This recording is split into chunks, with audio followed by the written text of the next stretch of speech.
Hello friends, book insider पर आप सभी का स्वागत है।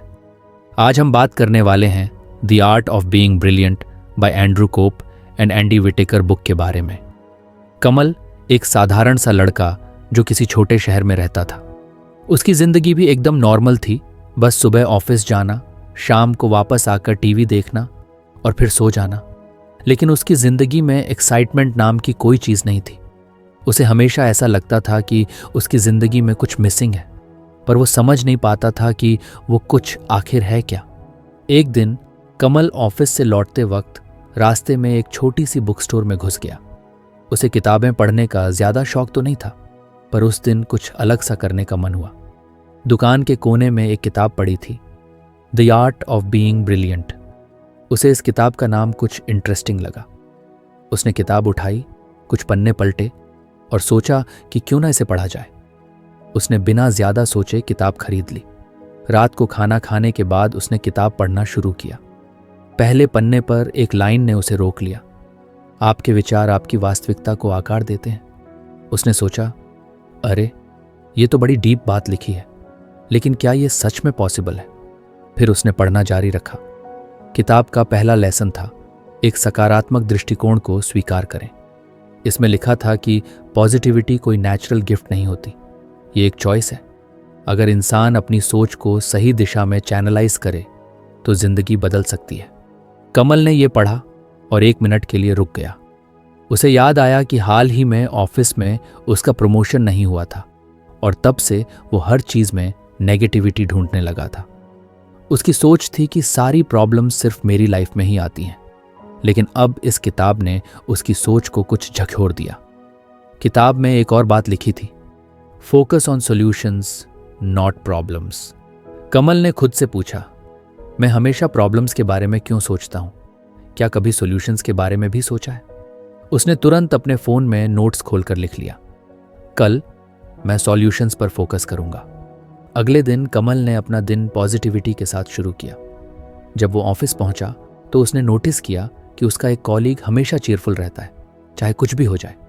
उसने उससे पूछा, यार तू इतना खुश कैसे रहता है? उस कॉलीग ने मुस्कुराते हुए जवाब दिया, बस छोटी छोटी चीज़ों में खुशी ढूंढ लेता हूँ और प्रॉब्लम्स को ज़्यादा इंपॉर्टेंस नहीं देता। कमल को उस वक्त लगा कि शायद यही बात किताब में भी कही गई है। उस दिन ऑफिस में एक बड़ा इश्यू हुआ। पूरी टीम पैनिक कर रही थी, लेकिन कमल ने सोचा, चलो इस बार मैं सिर्फ सॉल्यूशन पर फोकस करूंगा। उसने काल्मली इश्यू को एनालाइज किया और एक प्लान सजेस्ट किया। सरप्राइजिंगली उसका प्लान काम कर गया। उसकी टीम ने उसे पहली बार इतना कंपोज्ड और हेल्पफुल देखा। उस दिन उसके बॉस ने उसे बुलाकर कहा, good job Ravi, keep this up. वो अंदर से बहुत खुश था। उसे लगा कि पॉजिटिविटी ने सच में असर दिखाना शुरू कर दिया है। घर लौटकर उसने फिर किताब पढ़नी शुरू की। उसमें लिखा था कि पॉजिटिविटी सिर्फ आपकी सक्सेस को ही नहीं, बल्कि आपके आसपास के लोगों को भी इन्फ्लुएंस करती है। इसे पढ़ते ही कमल को याद आया कि उसकी माँ हमेशा कहती थी, तुम्हारा मूड पूरे घर के माहौल को डिफाइन करता है। अगर तुम खुश रहोगे तो घर का माहौल भी अच्छा रहेगा। उसे पहली बार महसूस हुआ कि उसकी नेगेटिविटी ने उसके परिवार पर भी असर डाला है। उसने डिसाइड किया कि अब वो घर पर भी अपने बिहेवियर में बदलाव लाएगा। अगले दिन सुबह उसने माँ के लिए चाय बनाई और उनसे कैजुअली बात करने लगा। माँ हैरान रह गईं, क्योंकि कमल ऐसा कभी नहीं करता था। उन्होंने मुस्कुराते हुए कहा, क्या बात है, आज कुछ खास दिन है क्या? कमल ने बस इतना कहा, नहीं माँ, बस आज मन किया। लेकिन अंदर से वो खुद को बदलता हुआ महसूस कर रहा था। धीरे धीरे कमल की जिंदगी में छोटे छोटे बदलाव आने लगे। वो पहले जैसा स्ट्रेस्ड और इरिटेटेड रहने वाला इंसान नहीं रहा। अब वो हर सिचुएशन में पॉजिटिविटी ढूंढने की कोशिश करता था। लेकिन कहानी यहीं खत्म नहीं हुई थी। किताब के पहले लेसन ने तो बस शुरुआत की थी। एक दिन उसने किताब का दूसरा चैप्टर खोलकर पढ़ना शुरू किया, लेकिन तभी उसके फ़ोन पर एक कॉल आया। कॉल पर उसका चाइल्डहुड फ्रेंड था, जो उसे एक सेमिनार में इनवाइट कर रहा था। यह सेमिनार सेल्फ ग्रोथ और माइंडफुलनेस पर था। कमल ने पहले तो मना कर दिया, लेकिन फिर उसे किताब की बात याद आई, step out of your comfort zone to grow. उसने तुरंत हाँ कह दिया। अब यह सेमिनार उसकी जिंदगी में क्या नया मोड़ लाएगा, क्या कमल अपनी पॉजिटिविटी को अगले लेवल तक ले जा पाएगा? क्या किताब के बाकी लेसन्स उसकी जिंदगी में और बदलाव लाएंगे? कहानी यहां खत्म नहीं होती, बल्कि एक नई शुरुआत होती है। कमल के अंदर अब बदलाव की लहर सी उठ रही थी। पहले लेसन से उसे ये तो समझ आ गया था कि पॉजिटिविटी किसी जादू से कम नहीं है, लेकिन वो जानता था कि बदलाव की ये जर्नी अभी शुरू ही हुई है। किताब का अगला चैप्टर उसने क्यूरियोसिटी के साथ खोला, understand and leverage your strengths. पढ़ते ही उसने सोचा, स्ट्रेंथ्स? मेरी स्ट्रेंथ्स क्या हैं? ये सवाल उसके दिमाग में गूंजने लगा। उसने महसूस किया कि अब तक उसने अपनी कमियों और अपनी फेलियर्स पर ही फोकस किया था। उसे कभी ये ख्याल ही नहीं आया कि उसकी ऐसी कौन सी क्वालिटीज़ हैं जो उसे दूसरों से अलग बनाती हैं। उसने पढ़ना जारी रखा। किताब में लिखा था कि ब्रिलियंस आता है जब आप अपने प्राकृतिक कौशल पर ध्यान केंद्रित करते हैं, बजाय इसके कि ऊर्जा बर्बाद करें जो आप नहीं हैं। कमल को लगा कि यह बात बिल्कुल सही है। अगर आपको हमारी फ्री समरी अच्छी लगती है तो आप हमारे चैनल को सब्सक्राइब कर सकते हैं, हमारी मेंबरशिप खरीद सकते हैं या हमें यूपीआई के थ्रू सपोर्ट कर सकते हैं। अब समरी पर वापस चलते हैं। लेकिन उसकी असली परेशानी ये थी कि उसे पता ही नहीं था कि वो किस चीज़ में अच्छा है। उसने सोचा, अब स्ट्रेंथ्स ढूंढूं तो कैसे? किताब में एक एक्टिविटी सजेस्ट की गई थी, Ask the people around you to describe what they think you are good at. कमल ने सबसे पहले अपनी माँ से पूछा। माँ ने कुछ देर सोचा और कहा, तू ना बहुत अच्छा ऑब्जर्वर है। तू छोटी छोटी चीजें नोटिस करता है जो कोई और नहीं करता। बचपन में भी जब सब बच्चे खेल में मग्न रहते थे, तब तू पंछियों के घोंसले और उनकी आवाजें ऑब्जर्व करता था। कमल को कुछ अजीब लगा, क्योंकि उसने कभी अपनी इस क्वालिटी को सीरियसली नहीं लिया था। उसने इसे अपने नोटबुक में लिख लिया। फिर उसने अपने सबसे अच्छे दोस्त आदित्य को फोन किया। आदित्य ने हंसते हुए कहा, तू लोगों को मोटिवेट करने में बहुत अच्छा है। याद है जब मेरा जॉब इंटरव्यू खराब गया था और मैं पूरा डिमोटिवेटेड हो गया था, तब तूने ही मुझे समझाया था कि एक फेलियर से कुछ नहीं होता, और अगले ही अटेम्प्ट में मेरा सिलेक्शन हो गया। तुझे खुद रियलाइज नहीं है, पर तू दूसरों को पॉजिटिविटी देने में माहिर है। कमल ये सुनकर कुछ इमोशनल हो गया। उसने सोचा, यार शायद ये मेरी हिडन स्ट्रेंथ है जो मैं खुद भी नहीं जानता था। उसने इसे भी लिख लिया। इसके बाद उसने ऑफिस में अपने एक क्लोज कोलीग से पूछा।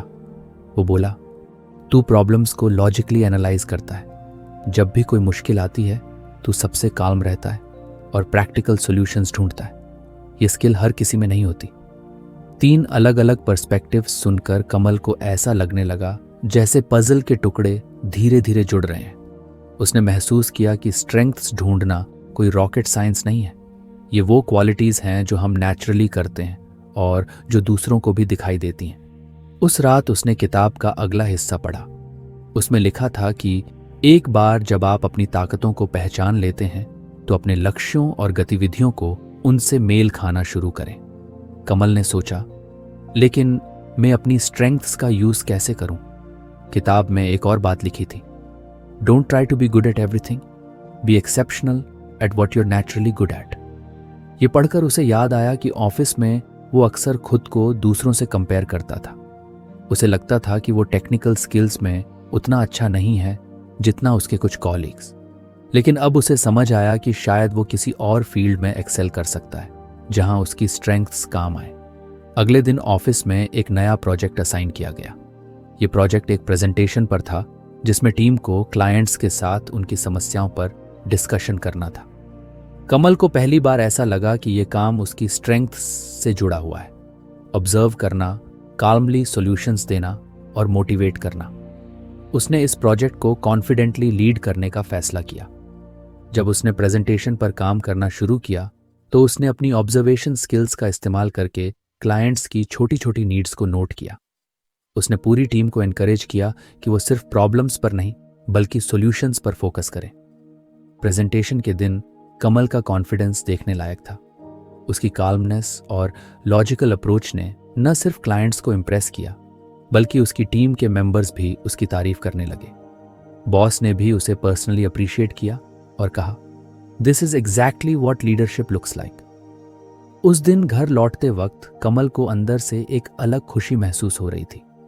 उसे लग रहा था कि वो सच में अपनी स्ट्रेंथ्स को पहचान कर उनका सही इस्तेमाल कर रहा है।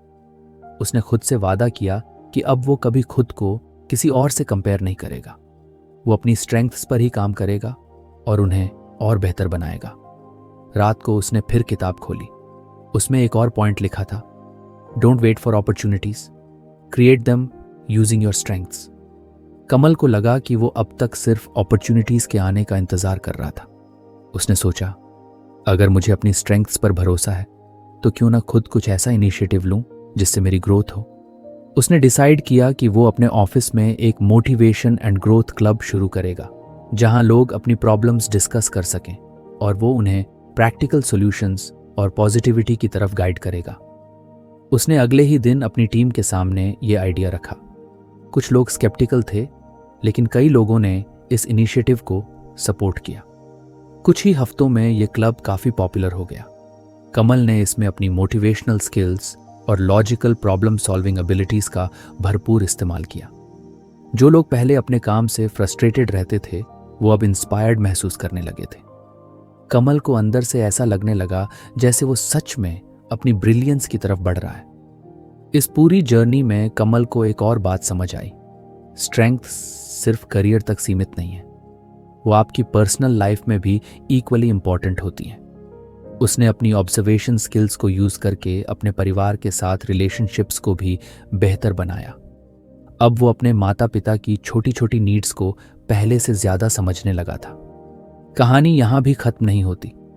कमल ने अब तक पॉजिटिविटी को एम्ब्रेस किया, अपनी स्ट्रेंथ्स को पहचान कर लेवरेज किया और अपनी लाइफ में एक नई दिशा पाई। लेकिन ये तो बस शुरुआत थी। किताब में अभी और लेसन्स बाकी थे और कमल को पता था कि हर चैप्टर उसकी जिंदगी को एक नया मोड़ देगा। अब सवाल ये था, क्या अगला लेसन कमल को उसकी लाइफ के अल्टीमेट पर्पस की तरफ ले जाएगा? क्या वो और भी बड़े इनिशिएटिव्स लेगा, या फिर उसकी जर्नी में कोई अनएक्सपेक्टेड चैलेंज आएगा? ये सब अभी तक रहस्य था।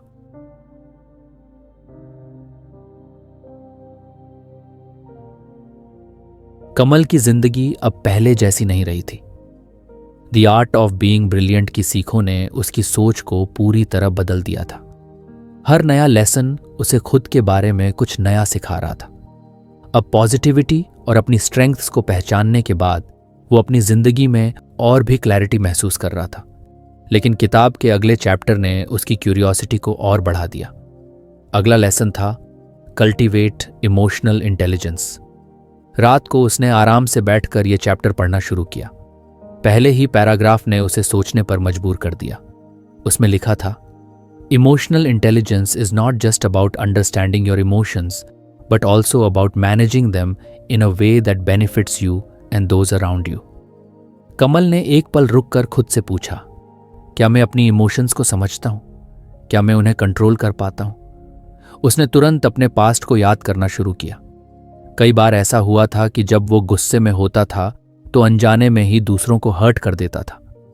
ऑफिस में जब काम का प्रेशर बढ़ता था तो वो चिड़चिड़ा हो जाता था। लेकिन अब उसे लग रहा था कि उसकी इमोशंस को सही तरीके से मैनेज करना कितना जरूरी है। किताब में अगली बात थी, the first step to emotional intelligence is self awareness. ये लाइन पढ़ते ही कमल ने खुद से सवाल करना शुरू किया, मेरी सबसे कॉमन इमोशंस क्या हैं और मैं उनके साथ कैसा बिहेव करता हूं? उसने अपनी नोटबुक उठाई और लिखना शुरू किया। गुस्सा, जब भी कोई मेरी बात नहीं समझता मुझे गुस्सा आता है। फ्रस्ट्रेशन, जब मैं किसी चीज में बार बार फेल होता हूं। खुशी, जब लोग मेरे काम को अप्रिशिएट करते हैं। उसने महसूस किया कि उसकी हर इमोशन का ट्रिगर है। किताब में सजेशन दिया गया था कि जब भी कोई स्ट्रॉन्ग इमोशन महसूस हो तो तुरंत रुककर खुद से पूछो, why am I feeling this way? Kamal ने इसे अपने दिन की शुरुआत में प्रैक्टिस करने का फैसला किया। अगले दिन ऑफिस में एक छोटी सी गलती पर उसके बॉस ने सबके सामने डांट दिया। पहले तो कमल को बहुत गुस्सा आया, उसके अंदर फ्रस्ट्रेशन भरने लगा। लेकिन उसने तुरंत किताब की बात याद की। उसने खुद से पूछा, मुझे गुस्सा क्यों आ रहा है? क्या यह सिचुएशन मेरे गुस्से के लायक है? कुछ देर शांत रहने के बाद उसने रियलाइज किया कि बॉस का मूड खराब था और गलती इतनी बड़ी नहीं थी। उसने खुद को काल्म किया और गुस्से को शांत करके काम पर ध्यान लगाया। उस दिन कमल को पहली बार अपनी इमोशनल अवेयरनेस का असर महसूस हुआ। उसने जाना कि इमोशंस को हैंडल करना मुश्किल हो सकता है, लेकिन असंभव नहीं। किताब का अगला हिस्सा एम्पैथी पर था। इसमें लिखा था, emotional intelligence is incomplete without empathy. Understanding others feelings and perspectives builds trust and strengthens relationships. Kamal को एम्पैथी का मतलब तो पता था, लेकिन उसने इसे कभी कॉन्शियसली प्रैक्टिस नहीं किया था। उसने सोचा, शायद यही रीज़न है कि कई बार मैं अपने रिश्तों को बेहतर तरीके से हैंडल नहीं कर पाता। उसने एम्पैथी को प्रैक्टिस करने का एक छोटा सा एक्सपेरिमेंट करने का सोचा। उसने ऑफिस में अपने एक जूनियर को नोटिस किया, जो हमेशा कुछ नर्वस रहता था। कमल ने उससे कैजुअली बात शुरू की और पूछा, सब ठीक चल रहा है ना? पहले तो जूनियर कुछ हेजिटेट हुआ, लेकिन फिर उसने बताया कि उसे हमेशा लगता है कि वो बाकी टीम मेंबर्स जितना अच्छा काम नहीं कर पाता। कमल ने उसकी बात ध्यान से सुनी। उसने खुद को उसकी जगह रखकर सोचा, अगर मैं उसकी जगह होता तो मुझे कैसा लगता। उसने जूनियर को मोटिवेट किया, देखो, मिस्टेक्स सबसे होती है, लेकिन तुम्हारी मेहनत और डेडिकेशन सबसे ज़्यादा मैटर करती है। हर दिन कुछ कुछ सुधार करो और तुम देखोगे कि तुम बाकी सबसे आगे निकल जाओगे। उस जूनियर ने पहली बार ऐसा महसूस किया कि कोई उसे समझ रहा है। कमल ने देखा कि एम्पैथी सच में रिलेशनशिप्स को बेहतर बना सकती है। उसने इसे अपने पर्सनल लाइफ में भी अप्लाई करने का सोचा। रात को घर लौटकर उसने अपनी माँ से पूछा, माँ, आजकल आप इतनी चुप क्यों रहती हैं? माँ ने पहले टालने की कोशिश की, लेकिन जब कमल ने इंसिस्ट किया तो उन्होंने बताया कि उन्हें ऐसा लगता है कि अब वो घर में इररेलेवेंट हो गई हैं। बच्चे बड़े हो गए हैं और किसी को उनकी ज़रूरत नहीं है। कमल को यह सुनकर बहुत गिल्ट हुआ। उसने सोचा, मैं तो अपनी ही परेशानियों में इतना उलझा हुआ था कि कभी माँ के फीलिंग्स के बारे में सोचा ही नहीं। उसने माँ के साथ ज़्यादा समय बिताने का फैसला किया। अब वो दिन में उनके साथ चाय पीने बैठता, उनसे कैजुअली बातें करता और उनकी छोटी छोटी ज़रूरतों का ध्यान रखने लगा। माँ के चेहरे पर जो मुस्कान लौटी, वो कमल के लिए किसी रिवॉर्ड से कम नहीं थी। कुछ दिनों बाद ऑफिस में एक और इंटरेस्टिंग इंसिडेंट हुआ। उनकी टीम में दो कॉलीग्स के बीच किसी बात पर बहुत बड़ी लड़ाई हो गई थी। दोनों एक दूसरे से बात करने को तैयार नहीं थे। बॉस ने कमल से कहा, तुम दोनों को समझा सकते हो? तुम्हारा काल्मिंग इफेक्ट शायद काम आए। कमल ने दोनों को अलग अलग बुलाकर बात की। उसने दोनों की फीलिंग्स और पर्सपेक्टिव्स को ध्यान से सुना। फिर उसने दोनों से कहा, देखो, अगर हम अपनी बात सामने रखने से पहले दूसरों की फीलिंग्स को समझें तो मिसअंडरस्टैंडिंग्स नहीं होंगी। चलो एक बार कामली बात करके इस इशू को सुलझाने की कोशिश करते हैं। कमल के समझाने के बाद दोनों ने एक दूसरे की बात सुनी और इशू रिजॉल्व कर लिया। बॉस ने बाद में कमल से कहा, I think you're a natural mediator. Your emotional intelligence is your biggest strength. Kamal के अंदर कॉन्फिडेंस का एक नया लेवल आ गया।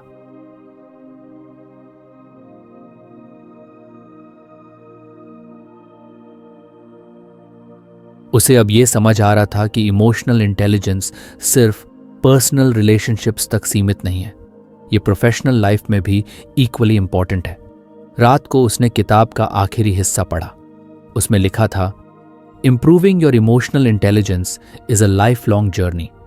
The more you practice, the better you'll get at handling yourself and others. Kamal ने इस जर्नी को अपने लिए एक मिशन बना लिया। अब उसने अपने हर इंटरैक्शन में इमोशंस को समझने और मैनेज करने की कोशिश शुरू कर दी।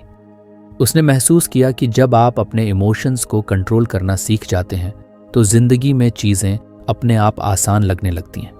लेकिन ये कहानी यहीं ख़त्म नहीं हुई। The art of being brilliant में अब भी बहुत कुछ बाकी था। अगले लेसन्स कमल को खुद के और भी गहरे पहलुओं को समझने में मदद करेंगे। वो कौन से लेसन्स होंगे और वो कमल की जिंदगी को किस दिशा में लेकर जाएंगे? कहानी अभी जारी है। कमल अब तक अपनी जिंदगी में कई बदलाव देख चुका था। The art of being brilliant के हर लेसन ने उसे खुद के बारे में कुछ नया सिखाया था, लेकिन वो जानता था कि सफ़र अभी लंबा है। किताब का अगला चैप्टर उसने क्यूरियोसिटी के साथ खोला। ये चैप्टर था ट्रांसफॉर्म चैलेंजेस इनटू अपॉर्चुनिटीज। रात के सन्नाटे में जब वो ये लेसन पढ़ रहा था तो पहली लाइन ने ही उसका ध्यान खींच लिया। चुनौतियां अनिवार्य हैं, लेकिन आप कैसे उन्हें देखते हैं वह सबकी दिशा बदलता है। कमल को लगा जैसे ये लाइन उसकी जिंदगी पर एकदम सटीक बैठती है। उसने किताब में आगे पढ़ा कि इंसान अक्सर चुनौतियों को नेगेटिविटी और डर के साथ देखता है, लेकिन अगर इन्हें ग्रोथ और लर्निंग के नजरिए से देखा जाए तो हर चैलेंज एक नए मौके की तरह बदल सकता है। ये पढ़ते ही कमल ने अपनी पुरानी फेलियर्स को याद करना शुरू किया। उसे सबसे पहले याद आया वो टाइम जब वो अपने पहले जॉब इंटरव्यू में फेल हो गया था। उस वक्त उसने खुद को काफी बेकार महसूस किया था। उसे लगा था कि वो कभी कुछ हासिल नहीं कर पाएगा, लेकिन अब इस लेसन ने उसे सोचने पर मजबूर कर दिया। उसने सोचा, अगर उस फेलियर को मैं एक सबक के रूप में देखता तो शायद मैं आज और भी बेहतर होता। किताब में एक एक्सरसाइज सजेस्ट की गई थी, list down your biggest challenges and identify what you learn from them. Kamal ने तुरंत अपनी नोटबुक उठाई और लिखना शुरू किया। 1, पहली नौकरी की साक्षात्कार। उसने सीखा कि सिर्फ सैद्धांतिक ज्ञान काफी नहीं होती, व्यावहारिक कौशल पर भी काम करना जरूरी है। 2, टीम का संघर्ष इन ऑफिस। उसने सीखा कि कम्युनिकेशन गैप्स को जल्द से जल्द सॉल्व करना चाहिए। 3, फैमिली एक्सपेक्टेशंस। उसने सीखा कि कभी कभी दूसरों की उम्मीदें पूरी करने के लिए सेल्फ डिसिप्लिन की जरूरत होती है। कमल ने महसूस किया कि उसकी हर चैलेंज ने उसे कुछ न कुछ सिखाया था। उसने खुद से वादा किया कि अब से वो किसी भी मुश्किल को नेगेटिविटी के साथ नहीं देखेगा। अगले दिन ऑफिस में उसे एक बहुत बड़ा प्रोजेक्ट दिया गया। ये प्रोजेक्ट टाइट डेडलाइंस और कॉम्प्लेक्स रिक्वायरमेंट्स से भरा हुआ था। कमल की टीम इस प्रोजेक्ट को देखकर परेशान हो गई। टीम के एक मेंबर ने कहा, यह तो नामुमकिन है, हम कभी समय पर यह डिलीवर नहीं कर पाएंगे। पहले वाला कमल शायद इस बात से घबरा जाता, लेकिन अब उसने ठान लिया था कि वो इस चैलेंज को एक नए मौके की तरह देखेगा। उसने टीम को काल्म किया और कहा, देखो, हर चैलेंज हमें कुछ नया सिखाने का मौका देता है। अगर हम इसे स्टेप बाय स्टेप प्लान करें तो नामुमकिन कुछ भी नहीं है। उसने पूरे प्रोजेक्ट को छोटे छोटे टास्क्स में बांटा और हर टीम मेंबर को उनकी स्ट्रेंथ्स के हिसाब से असाइन किया। उसने खुद भी एक्स्ट्रा आवर्स काम करना शुरू किया ताकि टीम मेंबर्स को मोटिवेट कर सके। शुरुआत में चीजें मुश्किल लग रही थीं, लेकिन धीरे धीरे टीम ने प्रोग्रेस करना शुरू कर दिया। प्रोजेक्ट पूरा होने के बाद जब क्लाइंट ने प्रेजेंटेशन देखा तो वो इतने इम्प्रेस्ड हुए कि उन्होंने तुरंत ही अगले प्रोजेक्ट के लिए भी उसी टीम को चुन लिया। कमल के बॉस ने उसकी तारीफ करते हुए कहा, You've turned a tough challenge into a great opportunity. That's what leaders do. उस दिन कमल को पहली बार महसूस हुआ कि चैलेंजेस सच में अपॉर्चुनिटीज बन सकते हैं अगर उन्हें सही नजरिए से देखा जाए। घर लौटकर उसने किताब का अगला हिस्सा पढ़ा। इसमें लिखा था, एक बड़ी चुनौती है डर फेल होने का। कमल को याद आया कि बचपन से ही वो फेलियर से डरता था। उसे ऐसा लगता था कि एक बार फेल होने का मतलब है कि सब खत्म हो गया, लेकिन किताब ने उसे एक नया पर्सपेक्टिव दिया। Failures are just stepping stones to success. Each failure teaches you something valuable. Kamal ने सोचा कि वो इस कॉन्सेप्ट को प्रैक्टिस में लाएगा। उसने एक पर्सनल गोल सेट किया, एक नया स्किल सीखना जिसके बारे में वो हमेशा से क्यूरियस था, लेकिन डरता था कि वो फेल हो जाएगा। उसने गिटार सीखने का सोचा। बचपन में उसने कुछ बार गिटार की कोशिश की थी, लेकिन हर बार स्ट्रिंग्स ठीक से पकड़ने में फेल हो जाता था। इस बार उसने खुद से कहा, मैं सीखने के प्रोसेस को एंजॉय करूंगा, चाहे कितनी भी गलतियां क्यों ना हो। पहले कुछ दिनों में उसकी उंगलियां दर्द करने लगीं, कॉर्ड्स ठीक से पकड़ में नहीं आ रही थी, लेकिन इस बार कमल ने हार नहीं मानी। हर गलती को वो लर्निंग एक्सपीरियंस मानकर आगे बढ़ता रहा। 1 महीने के अंदर वो बेसिक ट्यून्स बजाने लगा। वो गिटार सिर्फ एक स्किल नहीं था, ये कमल के लिए खुद को ये साबित करने का तरीका था। एक दिन ऑफिस में उसे और उसकी टीम को एक मुश्किल टास्क दिया गया। इसमें एक बड़े क्लाइंट के साथ नेगोशिएशंस करने की रिस्पॉन्सिबिलिटी थी। ये टास्क काफी चैलेंजिंग था क्योंकि क्लाइंट काफी डिमांडिंग था। कमल की टीम नर्वस थी और उन्हें डर था कि कहीं डील फेल ना हो जाए, लेकिन कमल ने टीम को मोटिवेट किया। उसने कहा, फेलियर से डरने की जरूरत नहीं। अगर हम नेगोशिएशन में फेल भी हो गए तो कम से कम हमें पता चलेगा कि आगे कैसे इंप्रूव करना है। यह हमारी लर्निंग का हिस्सा होगा। उसने अपनी इमोशनल इंटेलिजेंस और लॉजिकल स्किल्स का इस्तेमाल करते हुए क्लाइंट के साथ काल्मली डील किया। उसने क्लाइंट की नीड्स को ऑब्जर्व किया और प्रैक्टिकल सॉल्यूशंस प्रपोज किए। नेगोशिएशन के बाद क्लाइंट ने कहा, आपकी टीम ने बहुत इंप्रेस्ड किया, मैं आगे भी आपके साथ काम करना चाहूंगा। कमल की टीम ने उसे थैंक्स कहा और कहा, तुम्हारी पॉजिटिविटी और लीडरशिप ने ही हमें कॉन्फिडेंस दिया। रात को कमल ने किताब का एक और पॉइंट पढ़ा। चुनौती नकारात्मक आत्मवार्ता को दूर करने के लिए इसे प्रेरणादायक कथाएं से बदलें। कमल ने महसूस किया कि अक्सर वो खुद को अंदर ही अंदर क्रिटिसाइज करता था। मैं ये नहीं कर सकता, मैं इसमें अच्छा नहीं हूं, जैसी बातें उसकी सेल्फ एस्टीम को कम कर देती थीं। उसने अपनी नोटबुक में लिखा, नेगेटिव थॉट, मैं लीडरशिप में अच्छा नहीं हूं। पॉजिटिव रिप्लेसमेंट, मैंने कई बार टीम को सक्सेसफुली लीड किया है, मैं और बेहतर हो सकता हूं। नेगेटिव थॉट, मैं इस टास्क को नहीं कर पाऊंगा। पॉजिटिव रिप्लेसमेंट, हर मुश्किल टास्क एक नया मौका है सीखने का, मैं इसे जरूर कर लूंगा। अब कमल ने खुद को हर मुश्किल सिचुएशन में पॉजिटिव एफर्मेशंस के साथ मोटिवेट करना शुरू कर दिया। कुछ महीनों बाद कमल के सामने एक ऐसा चैलेंज आया जिसने उसकी रेजिलियंस को पूरी तरह से टेस्ट किया। ऑफिस में एक बहुत बड़ा रीस्ट्रक्चरिंग हो रहा था और उसमें उसकी टीम को खत्म करने का खतरा था। यह खबर सुनकर सभी परेशान हो गए। कमल ने पहले तो खुद को शांत किया। उसने अपनी लर्निंग्स को याद किया। हर चैलेंज में एक अपॉर्चुनिटी छुपी होती है। उसने बॉस के सामने प्रपोज किया कि उनकी टीम को एक नए रोल में रीपर्पस किया जा सकता है, जहां वो कंपनी के लिए ज्यादा वैल्यू ऐड कर सकें। उसने अपने प्लान को डिटेल में एक्सप्लेन किया और अपनी टीम की स्ट्रेंथ्स को हाईलाइट किया। कुछ दिन बाद मैनेजमेंट ने कमल की प्रपोजल को अप्रूव कर दिया। उसकी टीम को नए रिस्पॉन्सिबिलिटीज के साथ रिटेन कर लिया गया। इस बार कमल को अपनी रेजिलियंस पर गर्व था। उसने सीखा था कि चाहे सिचुएशन कितनी भी मुश्किल हो, एक सही नजरिया और दृढ़ता हर चीज को बदल सकती है। The art of being brilliant का हर लेसन कमल की जिंदगी में एक नया चैप्टर जोड़ रहा था। लेकिन यह सफर अभी खत्म नहीं हुआ था। आगे की राह में कौन से चैलेंजेस और लर्निंग्स उसका इंतजार कर रहे थे? क्या वो ब्रिलियंस के अपने अल्टीमेट गोल तक पहुंच पाएगा? कहानी जारी है। कमल की जिंदगी अब पहले से कहीं ज्यादा ऑर्गेनाइज्ड और फोकस्ड हो चुकी थी। The art of being brilliant के हर लेसन ने उसे एक नई दिशा दिखाई थी। चैलेंजेस को अपॉर्चुनिटीज में बदलने के बाद अब वो और भी कॉन्फिडेंट महसूस कर रहा था। लेकिन किताब का अगला चैप्टर उसे एक और गहरी सोच में डालने वाला था। Create lasting habits for sustained brilliance. Kamal ने चैप्टर पढ़ना शुरू किया। शुरुआत में लिखा था, brilliance isn't a one time achievement, it's a way of living. To sustain it, you need to build habits that keep your mindset, body and soul aligned. कमल ने किताब पढ़ते पढ़ते खुद से सवाल किया, क्या मेरी जिंदगी में ऐसे हैबिट्स हैं जो मुझे हर दिन बेहतर बना रहे हैं? उसे लगा कि वो हर दिन इंप्रूवमेंट के बारे में तो सोचता है, लेकिन उसके लिए कोई सॉलिड रूटीन या हैबिट कभी बनाई ही नहीं। उसने तय किया कि इस लेसन को वो अपनी जिंदगी में पूरी तरह उतारेगा। किताब में सबसे पहला पॉइंट था, start your day with intention. इसने कमल को सोचने पर मजबूर कर दिया।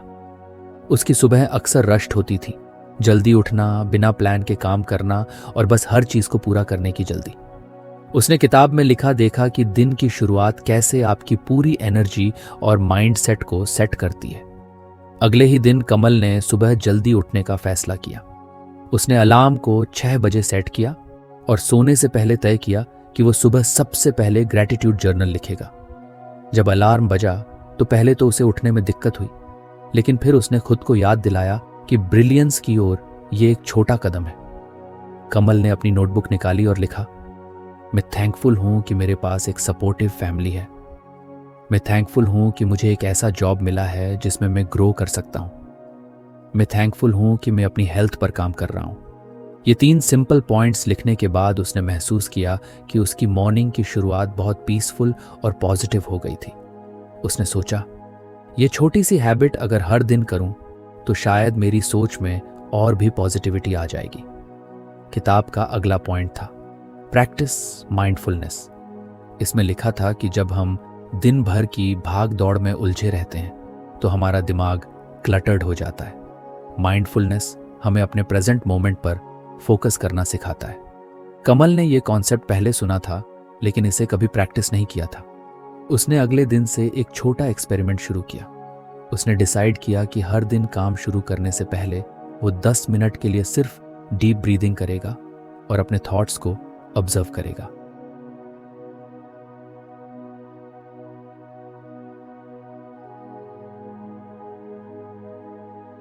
पहले कुछ दिन मुश्किल थे। उसका दिमाग बार बार इधर उधर भागता। उसे लगता, क्या मैं टाइम वेस्ट कर रहा हूं? लेकिन धीरे धीरे उसने महसूस किया कि यह प्रैक्टिस उसे काल्म कर रही थी। ऑफिस में भी जब कभी स्ट्रेस बढ़ता तो वो 1-2 मिनट के लिए पॉज लेकर अपनी ब्रीदिंग पर फोकस करता। उसे लगा कि उसका स्ट्रेस लेवल पहले से काफी कम हो गया था। किताब में आगे एक और कॉन्सेप्ट था, incorporate activities that promote well being. Kamal को तुरंत अपने अनहेल्थी लाइफस्टाइल की याद आई। वो काम में इतना बिजी रहता था कि अपनी फिजिकल हेल्थ पर ध्यान देना भूल जाता था। उसने सोचा कि वो अपनी रूटीन में कुछ फिजिकल एक्टिविटी ऐड करेगा। उसने इनिशियली एक सिंपल गोल रखा, रोजाना 15 मिनट की वॉक। पहले कुछ दिनों में वो सुबह उठने के बाद नियर बाय पार्क में वॉक करने लगा। फ्रेश एयर और हरियाली में चलने से उसे काफ़ी अच्छा महसूस हुआ। धीरे धीरे उसने इस हैबिट को एक्सटेंड करते हुए जिम ज्वाइन कर लिया। कमल ने महसूस किया कि फिजिकल एक्टिविटी सिर्फ बॉडी के लिए नहीं बल्कि माइंड के लिए भी बेनिफिशियल है। उसे अब हर दिन ज़्यादा एनर्जेटिक महसूस होता था। ग्रैटिट्यूड, माइंडफुलनेस और फिजिकल वेलबीइंग के अलावा किताब में एक और बहुत इंपॉर्टेंट हैबिट के बारे में लिखा था, and your day with reflection. इसमें कहा गया था कि रात को सोने से पहले अगर आप दिन भर की छोटी छोटी अचीवमेंट्स और लर्निंग्स पर ध्यान दें तो आपकी ग्रोथ एक्सेलरेट हो सकती है। कमल ने रात को सोने से पहले 5 मिनट निकालने का फैसला किया। उसने एक सिंपल सवाल से शुरुआत की, आज मैंने क्या अच्छा किया? आज मैंने क्या सीखा? कल मैं क्या बेहतर कर सकता हूं? पहली रात उसने लिखा, मैंने आज क्लाइंट मीटिंग में काल्म रहकर अच्छा डील फाइनलाइज किया। मैंने सीखा कि पेशेंस से हर मुश्किल सिचुएशन हैंडल हो सकती है। कल मैं अपनी टाइम मैनेजमेंट को और इंप्रूव करूंगा। कमल ने देखा कि यह हैबिट न सिर्फ उसे हर दिन रिफ्लेक्ट करने का मौका दे रही थी बल्कि उसकी सेल्फ अवेयरनेस को भी बढ़ा रही थी। कुछ हफ्तों बाद कमल की जिंदगी में नोटिसेबल बदलाव आ चुके थे। उसकी मॉर्निंग्स ज़्यादा पीसफुल थीं, उसका स्ट्रेस लेवल कम था और उसकी प्रोडक्टिविटी बढ़ गई थी। उसने देखा कि छोटी छोटी हैबिट्स ने उसकी पूरी माइंडसेट को ट्रांसफॉर्म कर दिया है। लेकिन ये जर्नी यहीं खत्म नहीं हुई। कमल जानता था कि हैबिट्स को मेंटेन करना जितना ज़रूरी है उतना ही मुश्किल भी। उसने किताब में पढ़ा था, consistency is the key to building lasting habits. Even when it feels hard, keep going, the results are worth it. एक दिन जब कमल ऑफिस में बहुत बिजी था तो उसने ग्रैटिट्यूड जर्नल लिखना स्किप कर दिया। अगले दिन उसने माइंडफुलनेस प्रैक्टिस भी छोड़ दी। उसे महसूस हुआ कि अगर वो डिसिप्लिन नहीं रखेगा तो धीरे धीरे ये हैबिट्स खत्म हो सकती हैं। उसने अपने लिए एक रूल बनाया, never skip a habit for 2 consecutive days। इससे उसे अपनी रूटीन मेंटेन करने में मदद मिली। अब कमल सिर्फ अपनी हैबिट्स को फॉलो नहीं कर रहा था, वो दूसरों को भी इंस्पायर कर रहा था। ऑफिस में उसके कॉलीग्स उससे पूछते, यार तुम इतने काल्म और प्रोडक्टिव कैसे रहते हो? कमल ने उन्हें अपनी हैबिट्स के बारे में बताया। धीरे धीरे उसकी टीम के कुछ लोग भी ग्रैटिट्यूड जर्नल और माइंडफुलनेस प्रैक्टिस करने लगे। The art of being brilliant की टीचिंग्स न सिर्फ कमल की जिंदगी में पॉजिटिविटी ला रही थी बल्कि उन लोगों की जिंदगी को भी बदल रही थी जो उसके साथ जुड़े थे। लेकिन कमल जानता था कि ब्रिलियंस की ये जर्नी अभी खत्म नहीं हुई थी। किताब के अगले लेसन्स में कौन सी नई सीखें थीं? क्या वो अपनी ब्रिलियंस को अगले लेवल तक ले जा पाएगा? कमल की जिंदगी अब पहले जैसी नहीं रही थी। The art of being brilliant के हर लेसन ने उसे न सिर्फ एक बेहतर इंसान बनाया था बल्कि उसने अपने आसपास के लोगों पर भी सकारात्मक असर डाला था। उसकी नई हैबिट्स, सुबह ग्रैटिट्यूड जर्नल लिखना, माइंडफुलनेस प्रैक्टिस करना और फिजिकल एक्टिविटी में खुद को एंगेज करना उसकी डेली रूटीन का हिस्सा बन चुकी थी। अब वो हर सुबह एक अलग एनर्जी के साथ उठता और खुद से एक ही सवाल पूछता, आज मैं कौन सी नई चीज़ सीख सकता हूँ? कमल ने महसूस किया कि ब्रिलियंस कोई डेस्टिनेशन नहीं है बल्कि ये एक कंटिन्यूअस जर्नी है। हर दिन वो खुद को कुछ बेहतर बनाने की कोशिश करता। ऑफिस में भी उसका रवैया पूरी टीम के लिए एक इंस्पिरेशन बन गया था। जो लोग पहले उसे सिर्फ एक कोवर्कर के रूप में देखते थे, अब वे उसे एक लीडर मानने लगे थे। उसके पॉजिटिविटी और काल्मनेस ने माहौल को पूरी तरह बदल दिया था। कमल ने सीखा था कि असली ब्रिलियंस खुद के अंदर की रोशनी को पहचानने और उसे दूसरों तक पहुंचाने में है। लेकिन कमल जानता था कि अभी उसकी ग्रोथ पूरी नहीं हुई है। किताब के अगले लेसन्स में और भी गहराई थी और उसने तय किया कि वो इन लर्निंग्स को अपनी जिंदगी में उतारने के साथ साथ दूसरों के साथ भी बांटेगा। उसकी जर्नी ब्रिलियंस की ओर जारी थी और वो इस सफ़र में हर दिन कुछ नया जोड़ने को तैयार था। तो फ्रेंड्स, ये थी हमारी आज की बुक समरी। आपको कैसी लगी कमेंट करके ज़रूर बताएं और धन्यवाद आपका समरी एंड तक सुनने के लिए।